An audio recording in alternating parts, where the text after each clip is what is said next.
দর্শক, আশা করি সকলেই খুব ভালো আছেন। আমি আপনাদেরকে এই তালের সিজনে তালের তৈরি পিঠা করে দেখাবো। খুব ঝটপট এবং তাড়াতাড়ি আপনারা যেন বিকেলের নাস্তা হিসেবে এটি তৈরি করতে পারেন। চলুন তবে শুরু করা যাক। উপকরণ হিসেবে আমাদের এখানে লাগবে চালের গুঁড়ো, চিনি, দুধ ও তালের মিক্সচারটি আমি আগে থেকেই তৈরি করে ফেলেছি। আপনারা চাইলে কাঁচা তালও ব্যবহার করতে পারেন, তবে এখানে আমি দুধ এবং নারকেল দিয়ে তালটাকে জাল দিয়ে নিয়েছি, ফলে আপনার পিঠাটি আরও বেশি মজাদার হবে। আমি চালের গুঁড়ো নিয়েছি 1.5 কাপ পরিমাণ এবং চালের গুঁড়োতে আমি একটু সামান্য লবণ দিয়ে দিব। চিনি দিয়ে দিব আমি 4 টেবিল চামচ। আপনারা আপনাদের চিনির স্বাদ অনুযায়ী চিনির ব্যবহারটি কমাতে এবং বাড়াতে পারেন।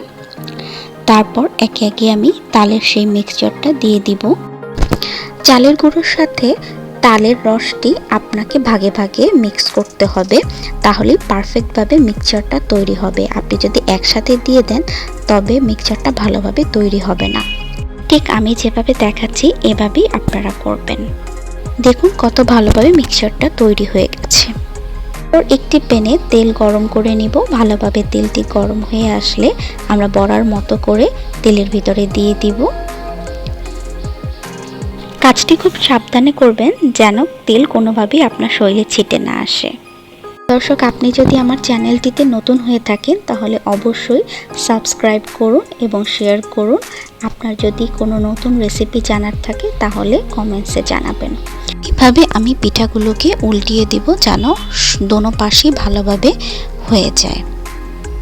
দর্শক, আপনারা কিন্তু চাইলে তালের সিজনে তালের রস সংরক্ষণ করে রেখে দিতে পারেন ডিপ ফ্রিজে, এতে কোনো সমস্যা হবে না এবং ঝটপট তখনই আপনারা বিকেলের নাস্তা তৈরি করে ফেলতে পারবেন যে কোনো সময়। আমার পিঠা কিন্তু তৈরি হয়ে গেছে। তেলটা ছাড়িয়ে আমি এবার পিঠাগুলোকে উঠিয়ে ফেলবো। দেখুন কত সহজেই পিঠাটা তৈরি হয়ে গেল। খেতেও কিন্তু খুব দারুণ। আশা করি রেসিপিটি আপনাদের ভালো লাগবে। যদি ভালো লেগে থাকে তাহলে অবশ্যই লাইক করতে ভুলবেন না। পাশেই থাকুন। ধন্যবাদ।